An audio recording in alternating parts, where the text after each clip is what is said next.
Écoutez bien ce que dit la Gemara, dernière page de Kedushim. Écoutez bien, bien, bien, bien, bien. La Gemara dit la chose suivante. Écoutez bien. Heureux celui dont les fils sont des fils, et malheur à celui dont les fils sont des filles. Qu'est-ce que ça veut dire cette phrase-là? Évidemment, si c'est des fils, ça veut dire quoi? Des fils sont des fils, et malheur à celui sont des fils, sont des filles. Il faut savoir.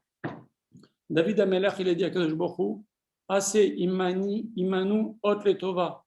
Donne-nous un signe. Ça veut dire aussi donne-nous une lettre.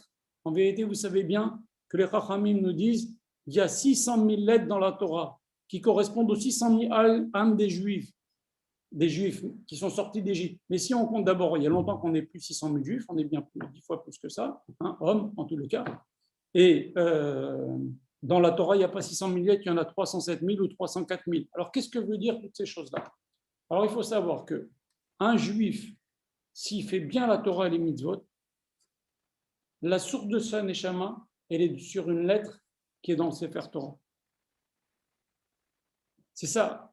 Donne-moi hot letova, donne-moi un signe, donne-moi une place dans la Torah. C'est pour ça que, par exemple, quand on monte à la Torah ou quand on fait l'Akba, c'est bien de voir dans le Sefer Torah une lettre qui commence par la première lettre de son prénom. Par exemple, tu t'appelles Eliaou, alors tu dois avoir un Aleph. Vous comprenez?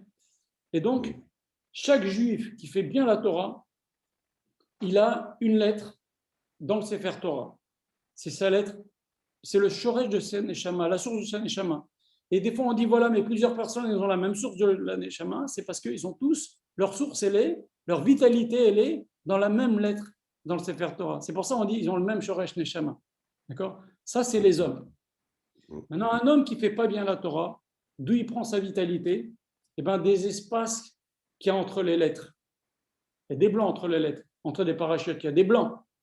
Il prend une vitalité, mais moindre, parce qu'il n'est pas lui-même il n'essaye pas d'avancer. C'est ce que on dit dans Parashat Azinu, Kilo davarek ou mikem. Ce n'est pas quelque chose de vide pour vous. C'est vide pour vous. Faites pas bien la Torah, eh bien, votre vitalité, vous ne la prenez pas d'une lettre, vous la prenez des espaces qui entre la Torah. Et les femmes, elles prennent où leur vitalité? Elles prennent du parchemin aussi, mais du parchemin sur lequel il y a une lettre. Quelle lettre? La lettre de leur mari. Donc, la femme, c'est le blanc sur lequel vient se poser la lettre, le mari. Vous comprenez? C'est pour ça qu'on dit, un homme qui n'a pas de femme n'a pas de Torah. Parce que la lettre n'a pas où se poser. Vous comprenez? Et donc maintenant, vous comprenez que aussi, et les guérim, ils sont où? C'est les petites couronnes qu'il y a sur les lettres. C'est pour ça qu'on dit que Rabbi Akiba, il était d'Oresh, Taletilim shel halachot. Il était d'Oresh de halachot sur les petites couronnes, sur les tagim qu'il y a sur les lettres. Les tagim, les petites couronnes qu'il y a sur les lettres, c'est là où les guérim prennent leur vitalité. Maintenant, le Rav explique comme ça. Bon, c'est un peu profond, mais le Rav explique comme ça. Maintenant, un juif qui est tzaddik, eh ben, sa lettre, c'est dans un des noms d'Hachem, ou c'est dans Abraham, ou c'est dans le mot Moshe, ou c'est dans le mot Yaakov, ou c'est dans le mot Israël. Un juif qui est rachat, qui ne fait pas bien la Torah, ou qui fait des bêtises, eh ben, sa lettre, il prend la vitalité dans une des lettres. Sa lettre, c'est une des lettres du mot Amalek, une des lettres du mot Paro, une des lettres du mot Korah. Un type qui a une lettre qui prend des mots Korah, c'est un type qui est en révolte, etc. Vous comprenez? En fonction de la lettre. Et donc, il y a des rabbanim, Rabbi Meir par exemple, il savait à chacun, en fonction de son nom, où est-ce que son nom était marqué dans la Torah. Wolfgang de Vilna, il écrit un livre qui s'appelle Even Shelema, parce qu'il s'appelait Aleph Eliaou Ben Shlomo.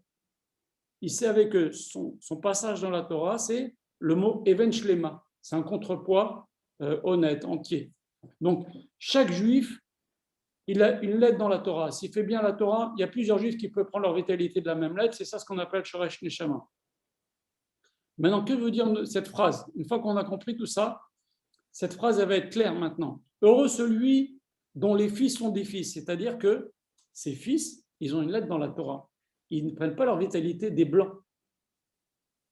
Donc, heureux celui dont les fils sont des fils. Ils ont une lettre dans la Torah. Ils ne prennent pas leur vitalité des blancs. C'est des tzadikim, ils sont bien. Ils prennent leur vitalité d'une lettre de la Torah. C'est ça, des fils qui sont des fils. Et heureux celui dont les fils ne sont pas des filles, bah oui. Malheur à celui dont les fils sont des filles, ben oui. S'il ne prend pas sa vitalité d'une des lettres, il va prendre sa vitalité du blanc qui est entre les lettres. C'est comme les filles. Comprenez? C'est ça que ça veut dire. Heureux celui dont les fils sont des filles, et malheur à celui dont les fils sont des filles. Il ne prend pas sa vitalité comme un fils dans les lettres, il prend sa vitalité dans le blanc, dans le parchemin. Et c'est pour ça que les Chachamim nous disent la Torah a été donnée Esh Sharora, Esh Sharor al Esh Levana. La Torah, c'était 2 feux comme ça. C'est très important le parchemin.